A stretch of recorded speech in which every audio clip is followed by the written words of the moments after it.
Hi, I'm attorney Richard Symes, and one of the most common questions that I get is, can I keep my car if I file for bankruptcy?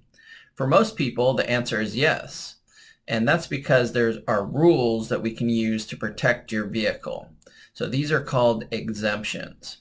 In Washington, we can either choose the federal exemptions or the state exemptions to protect your vehicle.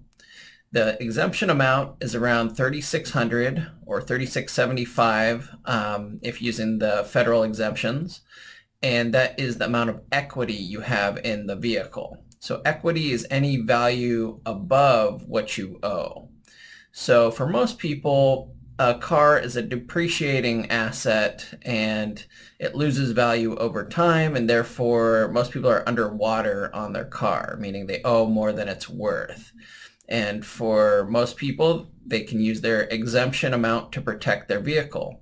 In addition to the auto exemption, we also have a wild card exemption if using the federal exemptions, and that's worth about $14,000. So that's in addition to the $3,675 that you can use to protect your vehicle. You also have an additional $14,000, but that also covers what's in your bank accounts or any other random assets, not counting household goods that you may have. Additionally, some banks make you sign what's called a reaffirmation agreement. And a reaffirmation agreement is just a contract post-bankruptcy. So essentially you agree to continue to pay on the vehicle and the bank allows you to keep the car.